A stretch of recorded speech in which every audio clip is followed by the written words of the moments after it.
The packed first-class cabin fell silent as the flight attendant towered over 17-year-old Marcus Washington, her voice ice-cold. "You need to move to the back where you belong." Passengers exchanged uncomfortable glances as Marcus dressed, in his debate team blazer, clutched his legitimate boarding pass. None realized they were witnessing the first domino in a chain reaction that would destroy Horizon Airlines' $8 billion empire overnight. The phone recording in Marcus's pocket, capturing every word of this humiliation, would soon ignite a firestorm that no corporate PR team could extinguish. Could one moment of discrimination really bring down an entire corporate giant? Before we begin this shocking story, let us know where you're watching from. If you believe in justice and accountability, hit that like button and subscribe to stay updated on more true stories of karma and consequences.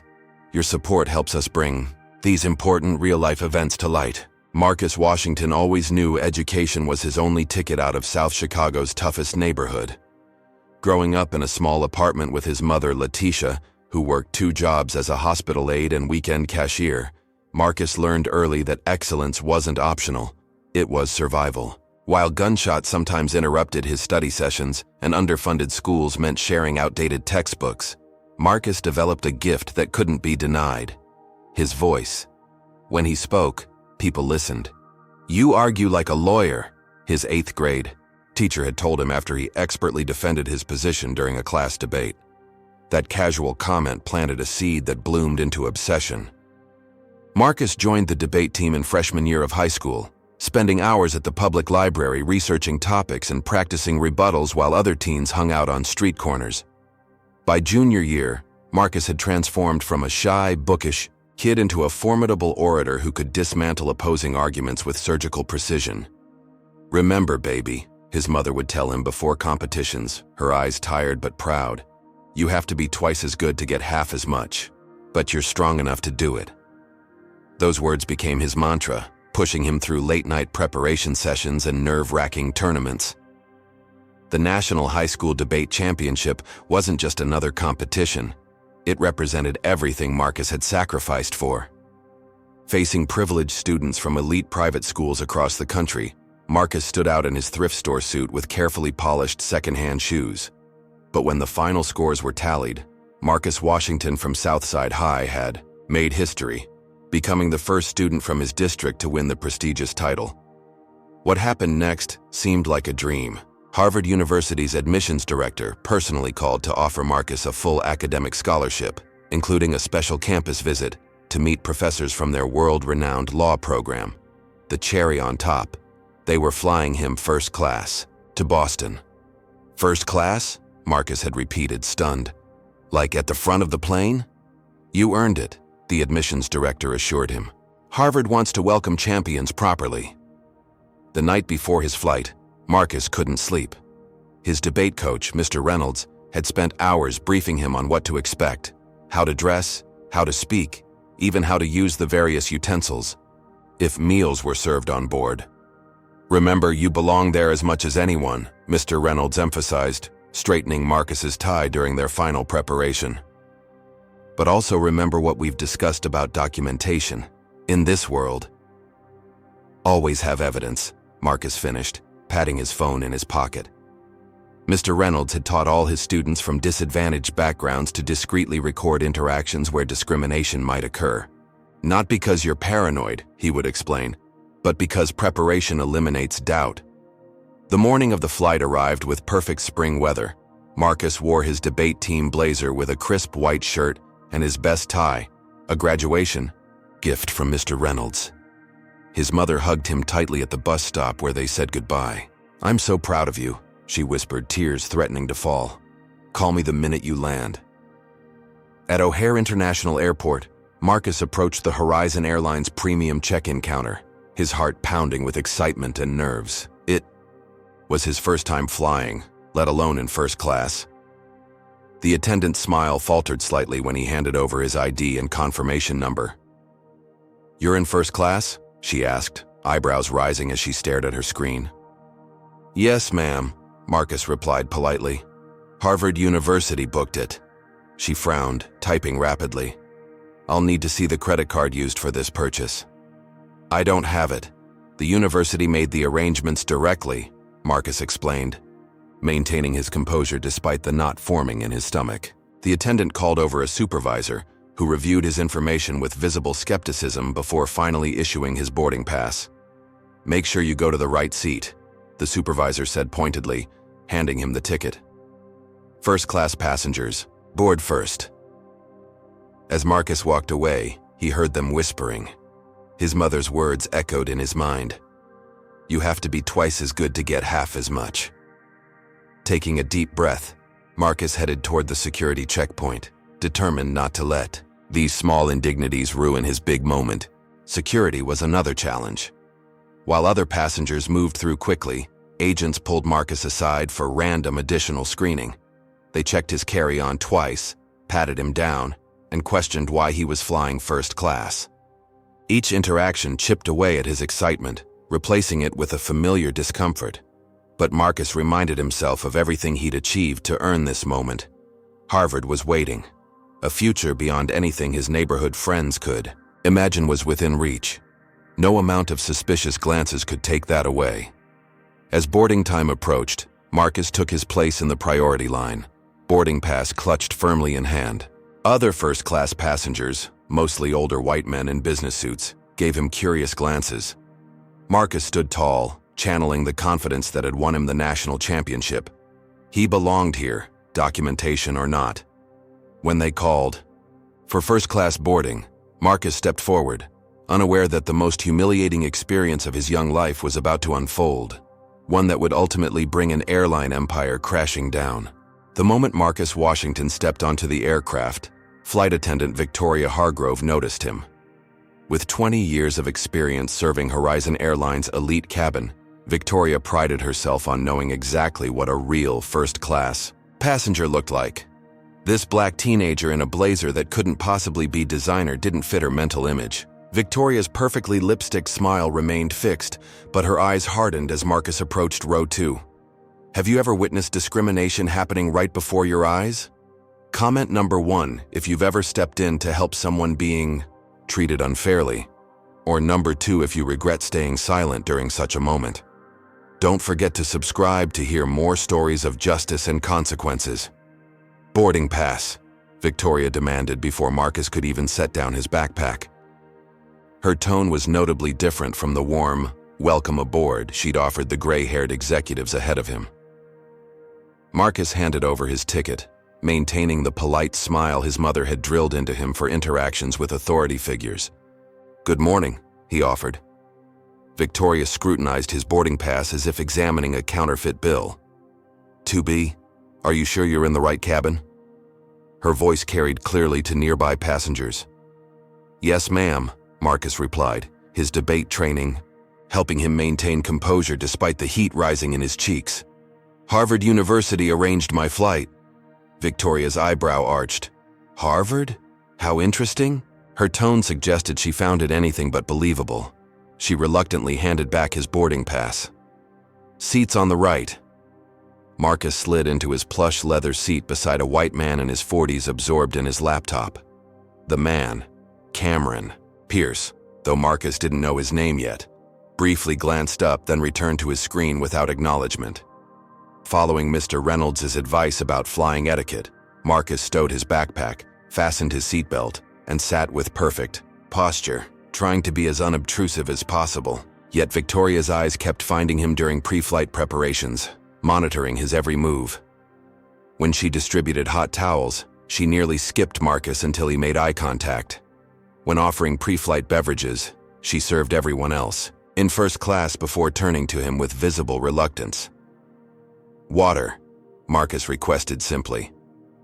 "We have sparkling or still," Victoria replied with exaggerated patience, as if explaining to a child. "Still, please." She returned with his water in a plastic cup, not the glass tumblers the other passengers received.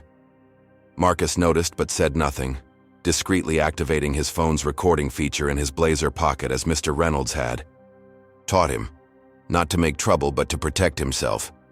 Across the aisle, a white teenager in designer clothes sprawled across his seat, loudly FaceTiming without headphones. Victoria smiled indulgently at him. The contrast wasn't lost on Marcus, who kept his expression neutral despite the growing knot in his stomach. The real trouble began shortly after takeoff. Victoria was serving drinks when she paused by Marcus's seat, frowning deeply. "I need to see your boarding pass again," she announced loudly. Marcus produced it from his pocket. "Is something wrong?" Victoria examined it with theatrical suspicion. "This doesn't look right. First-class seats for this flight were fully booked through our platinum members. Harvard booked it directly," Marcus explained again, his voice steady despite his racing heart. "It's a scholarship visit." The businessman beside him finally looked up from his laptop with mild interest. "Well, there must be some mistake," Victoria insisted. "These tickets are over $3,000. They don't just give them away." The implication hung in the air. The first-class cabin had gone quiet, other passengers now openly watching the interaction. "They didn't give it away," Marcus replied, maintaining eye contact despite his discomfort. "Harvard University purchased it as part of my scholarship package." Victoria's lips thinned. "Wait here." She disappeared to the front galley, returning with another crew member. "This young man seems to have confused his seat assignment," she explained to her colleague, as if Marcus weren't present.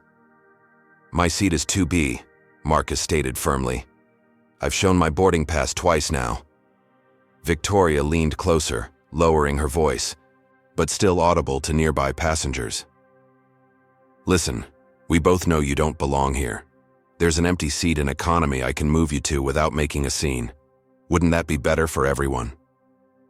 The businessman in 2A finally closed his laptop. "Is there a problem?" he asked, his tone neutral but eyes sharp. "No problem, Mr. Pierce," Victoria replied with a professional smile. "Just a seating misunderstanding we're sorting out." "There's no misunderstanding," Marcus said, fighting to keep his voice level. "I have a valid first-class ticket for this seat." Victoria's smile vanished. "Well, I find that hard to believe. This isn't the right—" She paused, catching herself. "Flight for you. I'm going to have to ask you to move to the back section." The real meaning behind her words was unmistakable. The businessman, Pierce, narrowed his eyes. Marcus felt a cold wave of humiliation wash over him. Every passenger was watching now, some pretending not to, others openly staring. In that moment, his accomplishments, his scholarship, his future, at Harvard, none of it mattered. To Victoria, he was just a black teenager who didn't belong in first class. "I'm not moving," Marcus said quietly. "I have a valid ticket for this seat." Victoria's face hardened. "Then I'll need to call security to escort you to the correct section. Your choice." Has something like this ever happened to you, where your achievements were questioned just because of how you look? Hit the like button if you believe everyone deserves equal treatment regardless of appearance, and subscribe to hear more stories about standing up against discrimination. As Victoria reached for the cabin phone, what would happen next would change both Marcus's life and the entire airline industry forever. But could a 17-year-old debate champion from South Chicago really stand against the crushing power of corporate America? And what role would the mysterious businessman in 2A play in the unfolding drama? Cameron Pierce hadn't planned on getting involved in someone else's problems. As the CEO of Vital Tech Solutions, a rising star in the medical software industry, his attention that morning had been focused on finalizing acquisition documents for a competitor worth hundreds of millions. When the black teenager had taken the seat beside him, Pierce had barely registered his presence. Another passenger, another flight, another distraction to ignore. But as the confrontation escalated, details started penetrating Pierce's concentration. The boy's Harvard scholarship, the flight attendant's thinly veiled comments, the obvious discrimination happening right beside him. Pierce had built his company on recognizing patterns others missed, and this pattern was painfully clear. "Actually," Pierce said, closing his laptop with a definitive click, "I'd like to see what's happening here." His voice carried the natural authority of someone accustomed to running boardrooms. Other passengers who had been pretending not to notice the confrontation now watched openly. Victoria Hargrove's professional smile snapped back into place. "Nothing to concern yourself with, Mr. Pierce. Just ensuring everyone's in their assigned seats." "He's shown you his boarding pass twice," Pierce observed. What exactly is the issue? Victoria's smile tightened. There appears to be some confusion with his ticket. First class was fully booked through our platinum members for this flight. I'm a platinum member, Pierce stated flatly. And I don't recall the airline having a policy of questioning legitimate boarding passes based on how passengers look. Marcus sat perfectly still, his debate training kicking in. When your opponent is on the defensive, let them talk themselves into corners. Victoria's cheeks flushed. This has nothing to do with how anyone looks. It's about proper verification. Then why haven't you verified anyone else's seating assignment? Pierce asked, gesturing around the cabin where no other passenger had been questioned. Before Victoria could respond, a uniformed security officer appeared at the front of the cabin. She'd apparently called for backup before approaching Marcus, the second time. We have a situation, the officer asked, hand resting casually near his taser. Victoria immediately gestured toward Marcus. This young man needs to be relocated to economy where he belongs. He's refusing to comply with crew instructions. The officer stepped closer, towering over the seated Marcus. Sir, you need to follow crew member instructions immediately. Marcus maintained his composure, though his heart hammered in his chest. I have a valid ticket for this seat. I've shown it twice. Let me see it, the officer demanded. As Marcus produced his boarding pass once more, Pierce intervened again. Before this goes any further, you should know I'm on Horizon Airlines board of directors. He pulled out his phone, displaying an email signature that confirmed his position. I'm quite interested in how your airline handles situations like this. The security officer hesitated, looking between Pierce and Victoria. Ma'am? Victoria's face had gone pale, but remarkably she doubled down. Board member or not, flight crew have final authority on aircraft. If we determine a passenger needs to be relocated for any reason, that's what happens. For any reason? Pierce repeated, his voice dangerously soft. Or for reasons specifically prohibited by federal law. The tension in the cabin was thick enough to cut. Other first-class passengers shifted uncomfortably, some now openly filming with their phones. The security officer, sensing he'd stepped into something more complicated than a simple seating dispute, adjusted his approach. Perhaps we could see verification from Harvard about this ticket. I have the email confirmation, Marcus offered, pulling up the message on his phone. Victoria barely glanced at it. That could be faked. Anyone can create an email. Pierce's expression darkened. Are you accusing this young man of committing fraud now? Based on what evidence? This is getting ridiculous, Victoria snapped, her professional veneer cracking. Either he moves voluntarily to economy or we remove him from the flight entirely. Those are the options. The security officer, looking increasingly uncomfortable, turned to Marcus. Sir, to avoid further incident, please come with me. Marcus found himself at a crossroads. Every instinct from growing up black in America told him to comply with authority to stay safe. But Mr. Reynolds' voice echoed in his mind. Sometimes, justice requires standing your ground. I respectfully decline to give up the seat I legally purchased, Marcus stated clearly, making sure his phone was still recording. The security officer sighed. Then I'll need you to gather your belongings and come with me. To everyone's surprise, Pierce stood as well. If he goes, I go too, and I'll be calling an emergency board meeting before this plane reaches its destination. Victoria's composure completely shattered. This isn't your concern, Mr. Pierce. Discrimination on a carrier I help oversee is absolutely my concern, Pierce replied coldly. What's your badge number? He asked the security officer. And your full name? He turned to Victoria. Instead of answering, Victoria gestured sharply. To the officer. Remove him now. With that, the security officer took Marcus by the arm. Let's go, sir. As Marcus was escorted down the aisle past rows of staring passengers, he kept his head high, even as shame and anger burned through him. He'd done nothing wrong. He belonged in that seat. Yet here he was being publicly humiliated because of how he looked. Pierce followed immediately behind them, phone in hand. I'm documenting everything, he announced loudly. And this is far from over. What neither Marcus nor Victoria realized was how drastically their lives would change in the next 48 hours.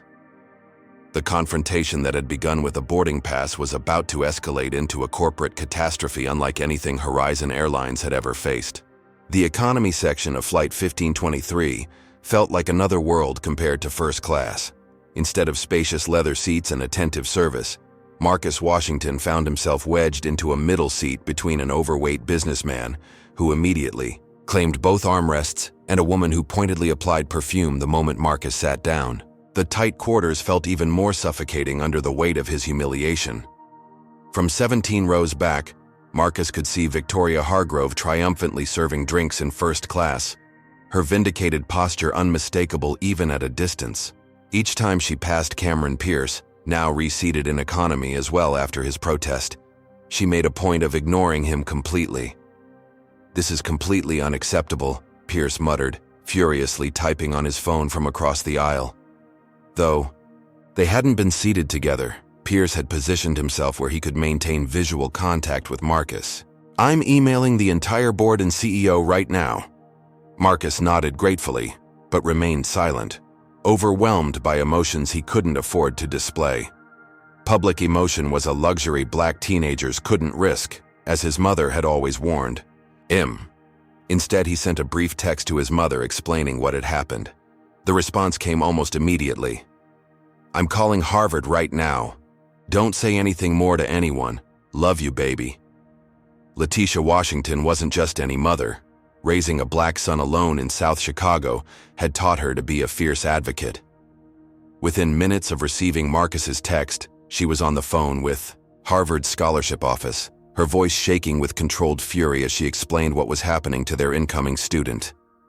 The admissions director was horrified. "This is absolutely unacceptable. We'll contact the airline's corporate office immediately. Please assure Marcus we stand firmly behind him." Back on the plane, the situation was far from over. 40 minutes into the flight, an imposing man in a suit approached Marcus's row. "Mr. Washington?" he asked, displaying credentials. "I'm Air Marshal Donnelly. I need to speak with you privately." The surrounding passengers immediately went silent, staring at Marcus as if he were suddenly dangerous. The woman beside him clutched her purse closer. "May I ask what this is about?" Marcus inquired politely, his debate training once again providing a mask of calm over his internal panic. "We've received reports of a disruptive passenger," the marshal stated flatly. "Flight crew identified you." Pierce immediately stood up. "That's completely false. I've been sitting near him this entire flight. He's been absolutely silent." The air marshal barely glanced at Pierce.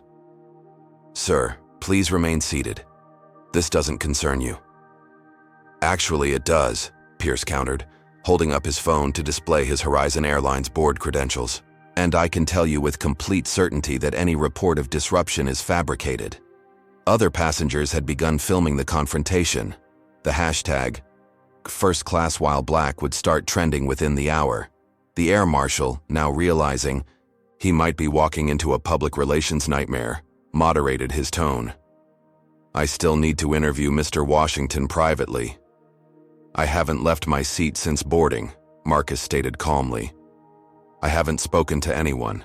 I'm simply trying to reach Boston for my Harvard campus visit."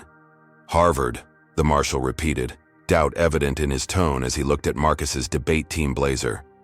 That single moment of disbelief was caught on no fewer than 6 passenger phones, including one belonging to a social media influencer with over 2 million followers. "Yes, Harvard," Pierce interjected, "on a full academic scholarship that included this first-class ticket he was illegally removed from." The air marshal's radio crackled. After listening briefly, his expression changed.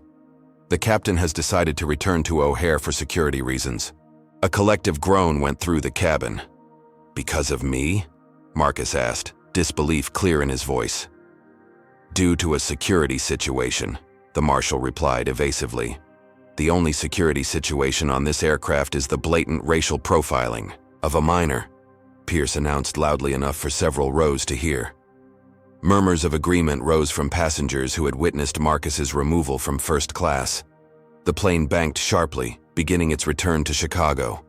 Marcus sat rigidly, upright, keeping his hands visible on his tray table. At 17, he was acutely aware of how quickly situations involving authorities could turn dangerous for young black men. "Am I under arrest?" he asked quietly. "Just cooperate, and we'll sort everything out on the ground," the marshal replied, neither confirming nor denying.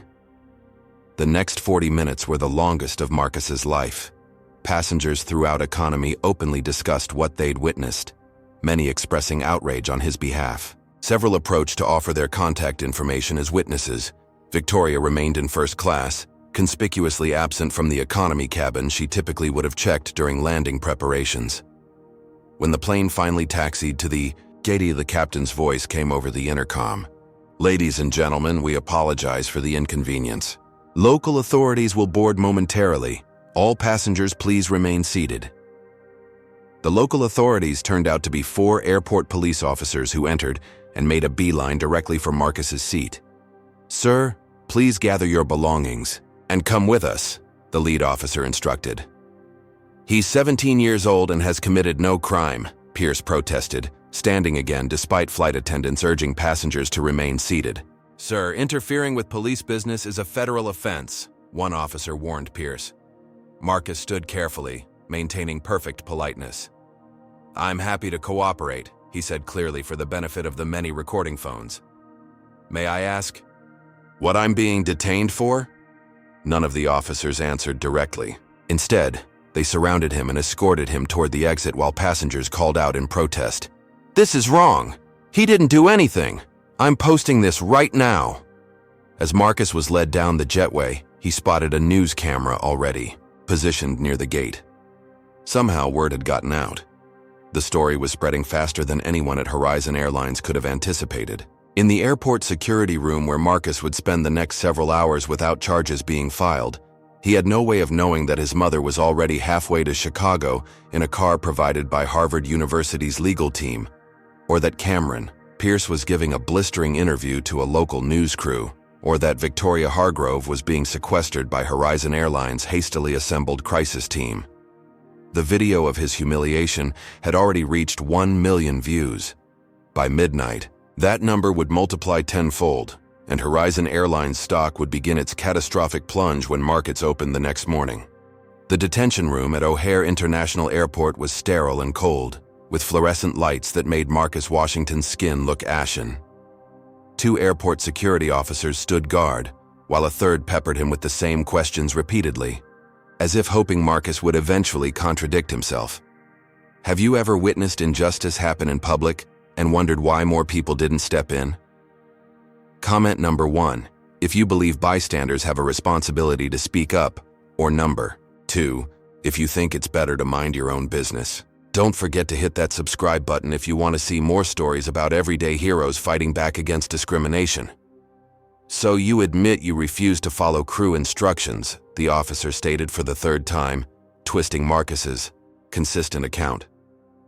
"I declined to give up the first-class seat I had legally purchased when instructed to move without legitimate reason," Marcus corrected politely, his debate skills serving him well despite his fatigue and hunger. They hadn't offered him food or water in the 3 hours since his detention began. Outside the small room, a storm was brewing. What had started as a single viral video had multiplied into dozens as passengers from Flight 1523 posted their footage online. The hashtags "Justice for Marcus" and "Dodging First Class While Black" were trending nationally, with celebrities and politicians beginning to weigh in. A small crowd of protesters had already gathered in the terminal, their chants occasionally audible even through the detention room's thick walls. "Let him go! Let him go!" The interrogating officer seemed increasingly uncomfortable, frequently checking his phone as messages poured in. Whatever plan Victoria Hargrove had set in motion was clearly backfiring spectacularly. A sharp knock interrupted the questioning. The door opened to reveal a striking black woman in an impeccable suit, radiating authority. "This interview is over," she announced without preamble. "I'm Eliza Washington, attorney at law, and you've been illegally detaining my client, a minor, without parental consent or legal representation for over 3 hours." The officers exchanged nervous glances. "We're conducting a security investigation," one offered weakly. "Based on what evidence of wrongdoing?" Attorney Washington demanded, setting her designer briefcase on the table with a definitive thunk. "I've reviewed the videos, spoken with 12 witnesses, and consulted with Harvard University's legal team, who are quite interested in how their scholarship student has been treated today." The mention of Harvard visibly rattled the officers. Marcus fought to maintain his composed expression despite the wave of relief washing over him. He wasn't alone anymore. "Mr. Pierce sent me," Attorney Washington explained quietly to Marcus as she took the seat beside him. "We've worked together on his company's diversity initiatives. Don't worry, your mother has been updated and is on her way. She'll meet us at my office." Before the officers could regroup, another interruption came in the form of their supervisor, looking distinctly unhappy as he entered the room. "We're releasing Mr. Washington immediately," he announced tersely. "No charges are being filed." "I should hope not," Attorney Washington replied, "considering the civil rights violations already committed. We'll need the names and badge numbers of everyone involved in this detention, as well as copies of any reports filed." As they gathered Marcus's belongings, shouts from outside grew louder. The supervisor's radio crackled with updates about the growing crowd in the terminal. What had begun as a routine case of discrimination had ignited into a full-blown public relations inferno. When Marcus finally emerged from detention, flanked by his attorney, he was unprepared for the scene that greeted him. Dozens of protesters, held hastily, made signs reading "Flying while black is not a crime" and "Justice for Marcus." News crews had set up multiple camera positions, their bright lights creating a surreal atmosphere. "Marcus, can you tell us what happened on that plane? Did they arrest you because of your race? Are you planning to sue Horizon Airlines?" Attorney Washington stepped forward professionally. "My client is a 17-year-old honor student who was removed from his legally purchased first-class seat, publicly humiliated, and illegally detained without cause. We will be pursuing all available legal remedies against Horizon Airlines and the individuals responsible for this egregious violation of his civil rights." As cameras flashed, a familiar face appeared beside them. Cameron Pierce, looking rumpled but determined after hours of advocating for Marcus, nodded respectfully to Attorney Washington before turning to the press himself. "As a board member of Horizon Airlines, I witnessed the entire incident firsthand. What happened to Marcus Washington today represents a complete failure of our company values and training. I'm calling for an immediate investigation and appropriate consequences for all involved." The reporters surged forward with fresh questions, but Attorney Washington skillfully guided Marcus through the crowd toward a waiting car. "The Boston flight departed without you," she explained once they were inside the vehicle. "Harvard has arranged alternative transportation for tomorrow. Tonight you'll stay at a hotel where my firm handles security. Your mother should arrive around midnight." Marcus nodded, the adrenaline that had kept him functioning finally starting to fade. "What happens next?" he asked quietly. "Justice," Attorney Washington replied simply. "But first, rest. Tomorrow will be busy." What neither of them knew was just how busy it would be. Overnight, Marcus Washington would transform from an unknown debate champion to the face of a national conversation about racial profiling in commercial aviation. And in Horizon Airlines executive offices, panic was already setting in as the first calls from major shareholders began lighting up phone lines. How far would the airline go to protect itself? And what price would Marcus ultimately pay for? Standing his ground? The wheels of corporate damage control were already turning, and they would crush anyone necessary to maintain the bottom line. The hotel suite Harvard arranged for Marcus Washington bore no resemblance to the detention room he'd spent hours in earlier that day. Plush carpets, elegant furnishings, and floor-to-ceiling windows overlooking Chicago's glittering skyline created a surreal contrast to his ordeal. Yet despite the luxury surrounding him, Marcus couldn't relax. Every time he closed his eyes, he relived the humiliation of being marched off that plane while passengers stared. Attorney Eliza Washington had established a temporary command center in the suite's living room, her laptop open as she coordinated with Harvard's legal department and monitored the explosion of social media coverage. The story had grown beyond all expectations, with international news organizations now picking up the incident. You should try to eat something, she advised Marcus, gesturing to the room service trays that had arrived earlier. Tomorrow will require your strength. Marcus nodded absently, pushing salmon around his plate without appetite. The reality of his situation was still sinking in. Just 24 hours ago, his biggest concern had been making a good impression at Harvard. Now he was at the center of a viral controversy he'd never sought. "Is this going to affect my scholarship?" he finally asked, voicing his deepest fear. Eliza looked up from her computer, her expression softening. "Harvard is fully supporting you. In fact, their admissions director called me personally to emphasize that. If anything, they're concerned about how this trauma might affect you." Before Marcus could respond, a gentle knock at the door announced the hotel security team escorting his mother. Letitia Washington burst into the room, immediately enveloping her son in a fierce hug that finally broke through his carefully maintained composure. "I'm so sorry, Mom," he whispered, shoulders shaking as the day's emotions finally overwhelmed him. "You have nothing to be sorry for," Letitia said firmly, holding his face between her palms. "You did nothing wrong. It's them who should be apologizing to you." As if on cue, Eliza's phone rang. After a brief conversation, she turned to mother and son with raised eyebrows. "Speaking of apologies, Horizon Airlines' CEO wants to meet with Marcus tomorrow morning to resolve the situation amicably." "Absolutely not," Letitia declared. "Not without proper legal representation and guarantees." "My thoughts exactly," Eliza agreed. "I've told them we'll need time to consider any proposals in writing first." Marcus listened to them discussing strategy, feeling simultaneously empowered by their advocacy and overwhelmed by the situation's escalation. When his phone dinged with a news alert, he glanced down to see his own face on the screen, alongside the headline, "Debate Champion Detained. Horizon Airlines Accused of Racial Profiling." "They're trying to bury it," Eliza informed them, scanning her own alerts. Horizon just issued a statement claiming there was a misunderstanding regarding boarding procedures and that they're investigating the incident thoroughly. Marcus's phone continued buzzing with messages from his debate teammates, friends, and even teachers who had recognized him in the videos now circulating online. Support poured in, but so did warnings about the media spotlight's dangers for young Black men who dared to challenge powerful institutions. "Get some rest," his mother eventually urged as midnight approached. "Whatever happens tomorrow, you need your strength." But rest wouldn't come easily. Around 2 a.m., Eliza received word that Horizon's crisis management team had worked through the night preparing their counteroffensive. By dawn, they would be ready to deploy their strategy to protect the airline's reputation at any cost.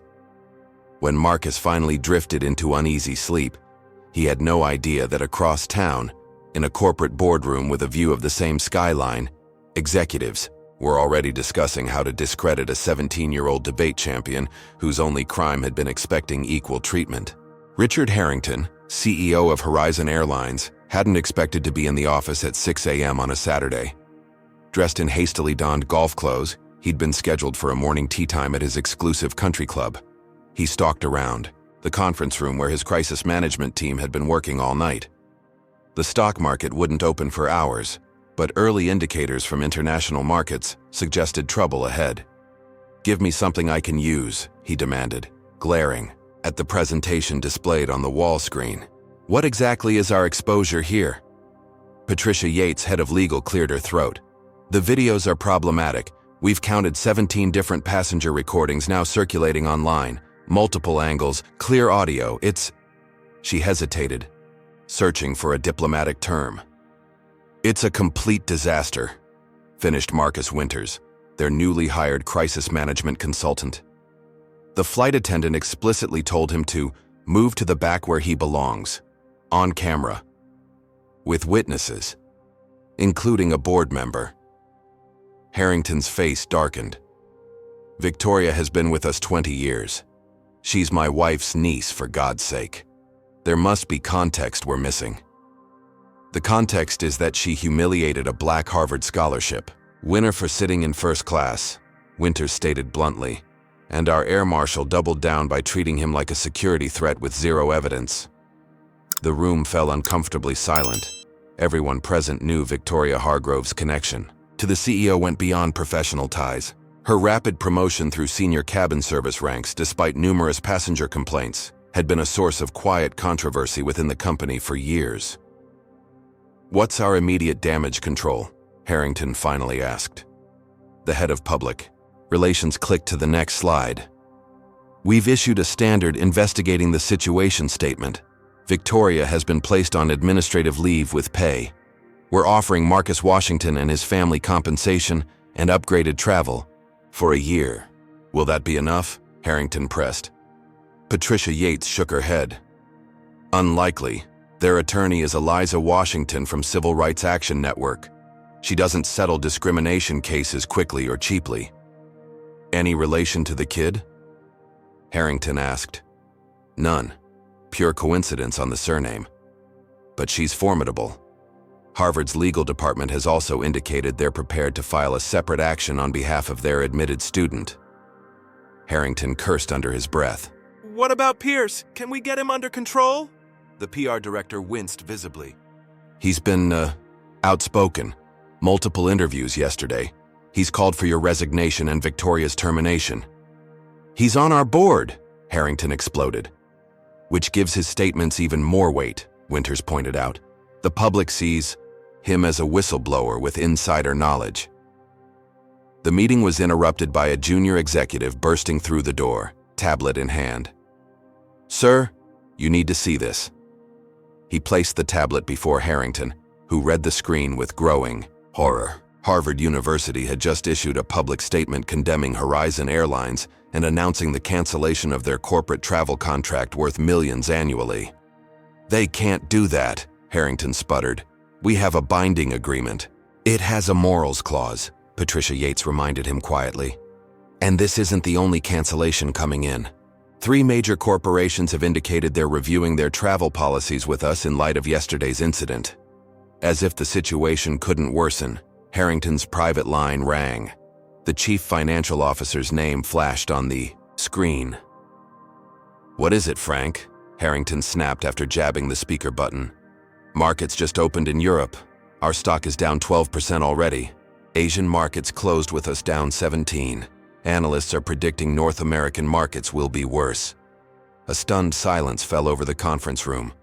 "It's just one incident," Harrington finally said, though his voice lacked conviction. "One employee's misjudgment. The market's overreacting." "It's not just the incident," the CFO countered. "Pierce leaked recordings from last month's board meeting where you dismissed diversity training as, quote, pointless political correctness eating into our profit margins." The color drained from Harrington's face. "He recorded a confidential meeting?" "Legal gray area since we're a publicly traded company and he's a board member with fiduciary duty," Patricia Yates noted, looking increasingly grim. "The clips are devastating in the current context." Harrington stared at the stock projections, now being displayed on the main screen. Millions in value evaporating by the minute. Years of growth potentially wiped out in a single day. All because Victoria couldn't tolerate a black teenager in first class. "Get Victoria in here," he ordered, jaw tight. "No more administrative leave with pay. We need a sacrificial lamb, and it's going to be her." The crisis team exchanged uncomfortable glances. "Sir," the PR director ventured carefully, "Victoria is already giving interviews." "What?" Harrington bellowed. "Who authorized that?" "No one. She went rogue about an hour ago. She's claiming she was following unwritten company policies regarding passenger profiling and that she's being scapegoated for practices management encourages behind closed doors." Harrington collapsed into a chair, the full magnitude of the disaster finally sinking in. On the wall screen, Horizon's stock continued its free fall as trading opened in London. "Get me every record of Marcus Washington you can find," he finally ordered. "School disciplinary reports, social media, police contacts if any exist. There must be something we can use to shift the narrative." "Sir," Patricia Yates interjected, "with all due respect, attempting to smear a minor could exponentially increase our liability." Harrington slammed his fist on the table. "We're already facing billions in market value loss. Find me leverage." or find new jobs. As the crisis team scrambled to follow orders, none of them noticed the young administrative assistant who had been quietly taking notes in the corner, a Harvard class ring visible on her finger. Within minutes, Marcus's legal team would know exactly what Horizon was planning, giving them crucial time to prepare their counter-offensive. The corporate machine was mobilizing all its resources against a teenager. But in underestimating Marcus, Washington, they were making the biggest mistake of all. Sunrise painted Chicago's skyline gold as Marcus Washington stood at his hotel window, steeling himself for the day ahead. Behind him, the suite had transformed into a war room. Attorney Eliza Washington coordinated with a team of civil rights lawyers via video conference while his mother fielded calls from family and community supporters. The national president of the Urban League had personally phoned to offer resources for what was becoming a landmark discrimination case. Can you imagine being thrust into the spotlight at just 17, facing down a multi-billion-dollar corporation determined to destroy your reputation? Comment number 1 if you think you could handle the pressure with Marcus's composure, or number 2 if you'd be terrified. Hit that subscribe button if you believe in standing up for what's right, even when the odds seem impossible. They're going to try to discredit you, Eliza warned, ending her call and turning to Marcus. Our source inside Horizon confirms they've tasked their crisis team with digging into your background. Letitia Washington's face hardened with maternal fury. He's a straight-A student with perfect attendance and a national championship. What could they possibly find? It doesn't have to be real, Eliza explained grimly. They just need something plausible enough to shift public opinion. A social media post taken out of context, an argument with a teacher that can be exaggerated, anything to paint Marcus as difficult or aggressive. Marcus absorbed this with outward calm, though his stomach churned. So what do? We beat them to the punch, Eliza replied, sliding a prepared statement across the table. Your story and your words, before they can control the narrative. CNN and MSNBC are ready to interview you this afternoon. As Marcus reviewed the statement, his phone buzzed with an alert from his debate team group chat. The message chilled him. Someone claiming to be a journalist is calling everyone asking about Marcus getting in fights? What should we say? It's already starting, he said quietly, showing the message to Eliza. She nodded, unsurprised. They move fast, which is why we need to move faster. Before they could discuss further strategy, Eliza's assistant burst into the suite without knocking, her expression urgent. You need to see this right away. She thrust an iPad toward them, displaying a breaking news headline. Horizon Airlines. Insider. Black teen removed from flight has history of confrontations. The accompanying article cited anonymous sources close to the investigation, claiming Marcus had multiple disciplinary incidents at his high school and had been combative with flight crew before any recording began. But that's completely false, Letitia exclaimed, scanning the article with growing outrage. He's never had a single disciplinary action. Welcome to corporate damage control, Eliza said grimly. They're laying groundwork to paint him as the aggressor. Marcus read the article silently, recognizing the strategy from debate competitions. When you can't win on facts, attack your opponent's character. They must be desperate, he observed with surprising equanimity. Exactly, Eliza agreed.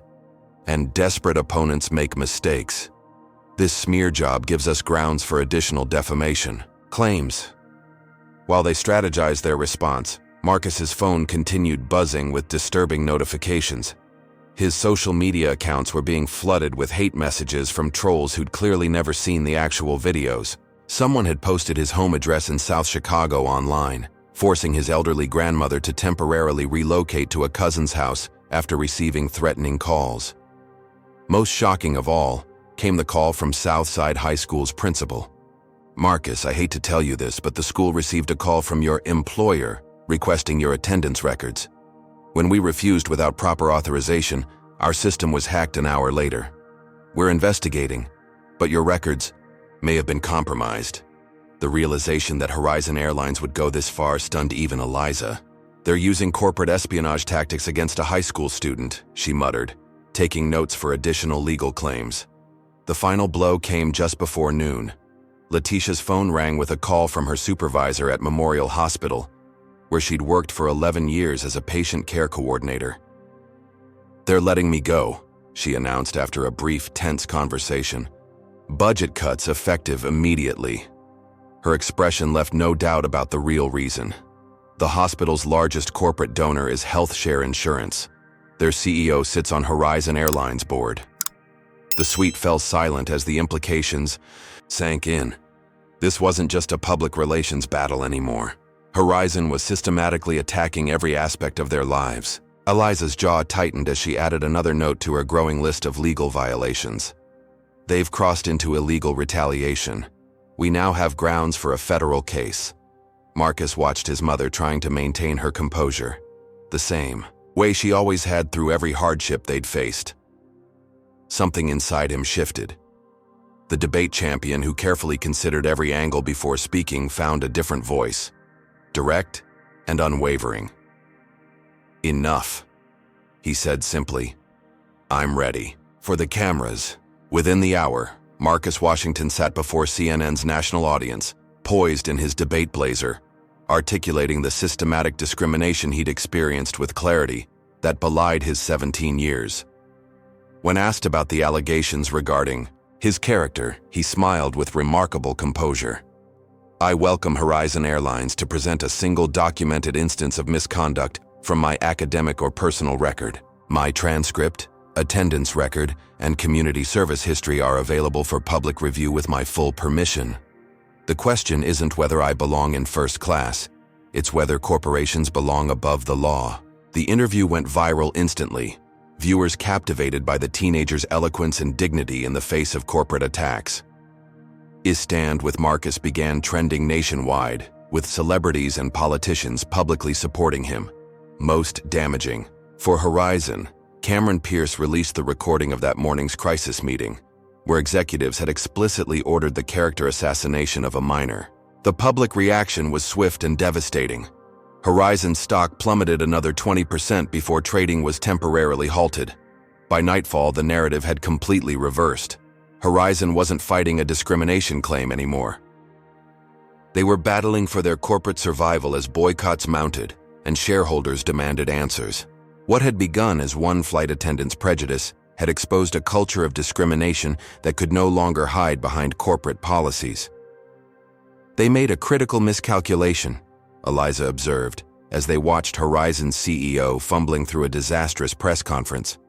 "They thought you'd be easier to discredit than challenge their own systemic problems." But the war was far from over. As Horizon Airlines faced financial catastrophe, their desperation would only grow. And desperate corporations, like cornered animals, were at their most dangerous when facing extinction. Would Marcus's truth prevail against one of the country's largest airlines? And what further price would he and his family pay for standing against corporate power? The battle had moved beyond first-class seating to the very heart of justice in America. Marcus Washington's hotel suite had become command central for what media outlets were now calling David versus corporate Goliath. As the fifth day of the confrontation dawned, the space buzzed with activity. Civil rights attorneys prepared documents, media specialists monitored coverage, and community organizers coordinated nationwide protests at Horizon Airlines counters across the country. In the midst of this controlled chaos, Marcus sat quietly reviewing a thick document, Horizon's settlement offer delivered by courier that morning. The figure was staggering: $8 million in exchange for a confidentiality agreement and public statement that the incident had been a misunderstanding. "It's insultingly large," Eliza Washington commented, watching Marcus's expression as he processed the numbers. "They're desperate. $8 million would change my family's life forever," Marcus acknowledged, his voice thoughtful rather than tempted. "My mom wouldn't have to work multiple jobs. My grandmother could get the medical care she needs." Letitia Washington, who had been listening nearby, placed a hand on her son's shoulder. "This isn't about money, baby. It's about right and wrong." Marcus nodded, closing the folder with quiet resolve. "I know. I need to think about the other Marcus Washingtons out there who don't have cameras recording when it happens to them." Eliza smiled with quiet approval. "I'll inform them the offer is declined." As Eliza stepped away to make the call, Cameron Pierce arrived for their scheduled strategy meeting. The tech CEO had become Marcus's unexpected ally and mentor through the ordeal, his position as Horizon board member providing crucial insider information. "I have some news that might interest you," Pierce announced without preamble. "I'd like to offer your mother a position as Diversity and Inclusion Director at Vitaltech. 6 figures, full benefits, starting immediately." Letitia's eyes widened, in shock. "Mr. Pierce, I appreciate the offer, but I don't have qualifications for a corporate position like that." "You have the only qualification that matters," Pierce countered. "You raised a son with the courage to stand up against injustice, with dignity and intelligence. Vitaltech needs that perspective in leadership." While Letitia processed this life-changing offer, Marcus's phone buzzed with a call from Harvard's admissions office. The university had arranged private transportation to Boston, with campus security to ensure his safety during the now highly publicized visit. "We won't allow discrimination to interfere with your education," the admissions director assured him. "Harvard stands firmly behind you." The events of the morning reinforced what was becoming increasingly clear. Marcus Washington was, no longer fighting alone. A movement had coalesced around him, giving his individual experience the power to challenge institutional discrimination. This reality was hammered home that afternoon when Marcus's debate coach, Mr. Reynolds, called with explosive news. "Marcus, someone sent me a recording you need to hear," he said, voice tight with controlled anger. "It's Victoria Hargrove speaking to another flight attendant after the incident." The recording, made surreptitiously by a sympathetic Horizon employee, captured Victoria clearly admitting racial motivation. "These scholarship kids need to learn their place. First class has standards. I don't care what Harvard thinks they're doing with their diversity quota admissions." Eliza immediately recognized the recording's value. "This demolishes their misunderstanding defense. It proves discriminatory intent." When the recording hit social media that evening, Horizon's already precarious position collapsed further. Major shareholders began publicly demanding leadership changes, and the board called an emergency meeting to discuss options including bankruptcy protection. The company that had seemed untouchable just days earlier was now fighting for survival, its stock in freefall as the public and investors alike rejected its handling of the situation. As Marcus watched these developments with a mixture of vindication and disbelief, he remained centered on the principles that had guided him through his debate career. Truth matters, injustice must be challenged, and dignity cannot be compromised. The battle was turning in his favor, but the war for accountability was far from over. Richard Harrington had never imagined ending his 30-year airline career hiding in his corner office, blinds drawn, as protesters filled the plaza below Horizon Airlines headquarters. The past 72 hours had become a CEO's worst nightmare. Stock in free fall, mass cancellations from corporate clients, and 5 board members resigning in a public statement condemning the company's systemic discriminatory practices and catastrophic crisis response. His phone hadn't stopped ringing since markets opened that morning.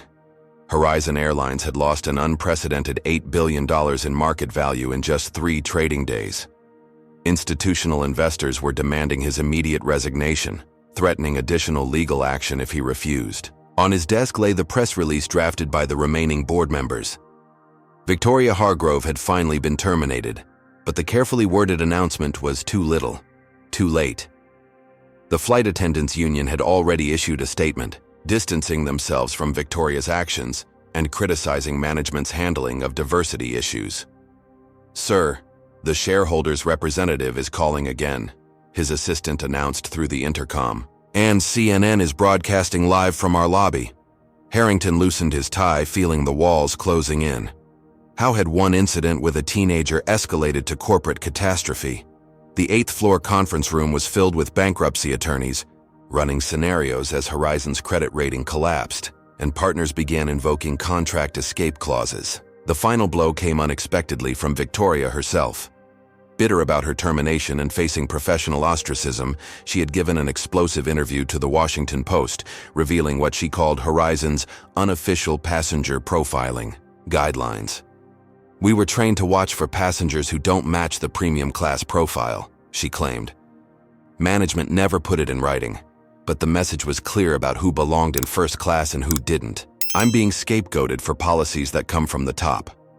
The article included statements from 3 former Horizon employees corroborating Victoria's claims, along with internal emails showing customer complaints about racial profiling had been systematically buried by management. By noon, Horizon's corporate partners were fleeing en masse. Adobe canceled their corporate travel contract worth millions. Microsoft and Google followed within hours. A class action lawsuit was announced, representing every passenger on Marcus's flight, claiming emotional distress from witnessing civil rights violations. In the executive bathroom, Harrington splashed water on his face, barely recognizing the haggard man in the mirror. His legacy, built over 3 decades, was disintegrating in real time. The board meeting scheduled for 3 p.m. would almost certainly end with his termination if he didn't resign first.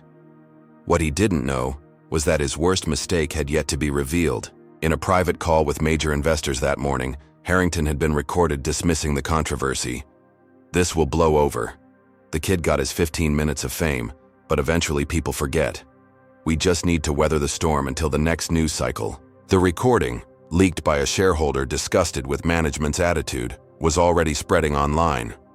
By market close, Horizon Airlines' stock had been halted after falling another 22%. The corporation that had seemed invincible days earlier was now fighting for its very existence, undone by one moment of discrimination captured on camera and the arrogance that followed. 6 weeks after being removed from his first-class seat, Marcus Washington sat in a wood-paneled conference room at Civil Rights Action Network's Chicago offices, reviewing the evidence their legal team had uncovered through discovery. What had begun as one incident of discrimination had revealed something far more disturbing, a systematic pattern of prejudice embedded in Horizon Airlines' corporate culture. "These documents are damning," Eliza Washington said, highlighting. Sections of the internal memos spread across the table. They show Horizon implemented a passenger profiling system 5 years ago that explicitly targeted passengers based on race, dress, and perceived socioeconomic status. The evidence was overwhelming. Training materials instructed flight attendants to give additional verification to passengers who appear inconsistent with premium class demographics. While carefully avoiding explicit racial language, the guidelines included photos of typical first-class passengers, all of whom were white business executives.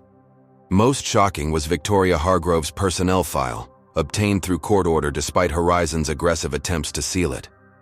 The file contained 12 previous passenger complaints alleging racial discrimination, all marked resolved, internally with no disciplinary action. 3 involved situations nearly identical to Marcus's experience. Minority passengers challenged about their right to sit in first class despite having valid tickets. "They buried every complaint," Marcus observed, scanning the documents with growing indignation. "They knew exactly who she was and what she was doing." The personnel file revealed something else. Victoria's rapid promotion track and exceptional performance reviews signed by her uncle, CEO Richard Harrington. The nepotism explained why her behavior had been tolerated for years despite clear warning signs. Cameron Pierce, using his board member access before his resignation, had uncovered years of similar cover-ups throughout the company. Complaint patterns showed minority passengers were 16 times more likely to be questioned about their seating assignments and 22 times more likely to be removed from flights for non-compliance compared to white passengers. "This isn't one bad employee," Eliza concluded. "It's a corporate culture that enabled and protected discrimination at every level." As Marcus absorbed the magnitude of what they'd uncovered, his phone buzzed with breaking news. A recording of CEO Richard Harrington had leaked from a private executive meeting held days after the incident. "If we admit any wrongdoing, we're opening ourselves to every person of color who didn't like their seat assignment," Harrington could be heard saying. "Better to discredit the kid than acknowledge the larger issue. We all know what first-class customers expect, even if we can't say it publicly." The recording's authenticity was verified within hours by 3 former executives. By evening, Horizon's remaining advertisers were pulling campaigns worth billions, and bankruptcy rumors gained credibility as the stock hit its lowest point in company history. That night, as Marcus prepared for a national civil rights conference, where he would be the keynote speaker, his phone rang with an unexpected caller. Victoria Hargrove herself. "I want to meet," she said without introduction. "To apologize in person. Please." Marcus paused, considering the request. The woman who had humiliated him, whose actions had exposed a corporate culture of discrimination, now wanted absolution. "I'll think about it," he replied carefully, knowing that whatever Victoria's motivations, this story had moved beyond personal apologies. It had become about accountability at every level, from individual actions to systemic prejudice. The CI. Next day, as Marcus delivered his address to a standing room-only audience of civil rights leaders, legal experts, and media, he never mentioned Victoria by name. Instead, he focused on the structures that enabled discrimination to flourish unchecked in American institutions. "What happened to me was not about one seat on one flight," he concluded. "It was about who belongs in spaces of privilege, who gets questioned, and who is believed. Until we address these fundamental questions, we will continue having different Americas for different Americans." The speech was broadcast nationally, cementing Marcus Washington's role not just as a victim of discrimination, but as a powerful voice for systemic change. 6 months later, Marcus Washington sat in Harvard Law School's amphitheater, taking notes during his constitutional law seminar. Though just a freshman, he'd received special permission to audit the class, where his own case, Washington v. Horizon Airlines, had become required reading in the curriculum. The settlement had been historic: $42 million in damages, plus binding commitments to restructure hiring, training, and complaint procedures throughout the company. Horizon Airlines had emerged from bankruptcy with a new name, new leadership, and a corporate structure that included oversight from civil rights organizations. Victoria Hargrove had never returned to the aviation industry. Last Marcus heard, she was working retail, her employment prospects permanently damaged by her central role in what business schools now taught as the textbook example of how discrimination could destroy a corporate brand overnight. Richard Harrington hadn't fared much better. Forced to resign in disgrace, he now faced criminal charges for securities fraud after investigators discovered he had sold company stock while publicly defending its practices. The carefully constructed facade of corporate respectability had crumbled, revealing the rot beneath. The money from the settlement had changed Marcus's family's life, though not in ways outsiders might expect. His mother had accepted the position at Vital Tech, where she now led diversity initiatives that were transforming the tech industry. After ensuring his grandmother received the medical care she needed, Marcus had placed most of his settlement in a foundation that provided scholarships and legal support for minority students facing discrimination. On campus, Marcus had found his voice as an advocate, creating a student organization that paired legal education with practical support for victims of discrimination. The debate skills that had won him a national championship now served a greater purpose as he articulately challenged institutional biases in education, housing, and employment. Cameron Pierce had remained a mentor and ally, using his corporate influence to establish the Inclusive Travel Initiative, an industry watchdog organization named for Marcus that monitored discrimination complaints across all major airlines and advocated for structural reforms. As Professor Daniels wrapped up the day's lecture on equal protection, she nodded toward Marcus in the back row. "And we're fortunate to have with us the plaintiff whose courage transformed not just one company, but an entire industry's approach to civil rights. Mr. Washington, would you care to share your perspective on how this case has affected corporate America's view of discrimination claims?" Standing to address his peers and future lawyers, Marcus spoke with the quiet confidence of someone who had faced corporate power and emerged victorious. "What happened on that flight revealed something important about justice in America," he began. "It's not enough to have rights on paper if they're not respected in practice. One video, one moment of standing firm rather than accepting injustice created accountability that decades of quiet complaints couldn't achieve." After class, as Marcus crossed Harvard Yard toward his dorm, his phone buzzed with a news alert. The Federal Transportation Oversight Committee had just announced new anti-discrimination regulations for the airline industry, with enhanced penalties for violations. The press release specifically cited the Horizon Airlines case as the catalyst for reform. Marcus smiled, remembering the frightened 17-year-old who had boarded that flight 6 months earlier. excited about his first time in first class. He couldn't have imagined then how that journey would transform not just his life, but an entire industry. The $8 billion Horizon Airlines had lost represented more than market value. It was the price of ignoring dignity, of valuing privilege over fairness, of assuming power could silence truth. In the end, justice had prevailed not because the system worked perfectly, but because one young man had refused to accept anything less than the respect he deserved.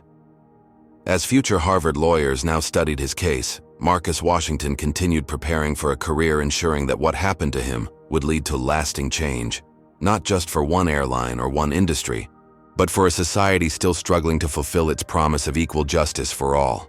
The story of Marcus Washington's encounter with discrimination aboard Horizon Airlines teaches us several powerful lessons about justice, accountability, and courage in modern America. First, it demonstrates how quickly institutional racism can be exposed when evidence is captured and shared. What might have remained an isolated incident of discrimination became a catalyst for systemic change because Marcus followed his debate coach's advice to always have evidence. In an age where everyone carries recording devices, corporations can no longer expect discriminatory practices to remain hidden. Second, it reveals the true cost of discrimination in today's interconnected world. Horizon Airlines lost $8 billion not just because of one incident, but because that incident exposed a culture of bias that had been systematically concealed. Companies that tolerate discrimination now face not only legal consequences, but devastating market reactions that can destroy decades of brand building overnight. Third, Marcus's story highlights the power of dignified resistance. By maintaining his composure, articulating his position clearly, and refusing unjust treatment, Marcus transformed a personal humiliation into a movement for accountability. His debate training served him well beyond competitions, becoming a tool for justice.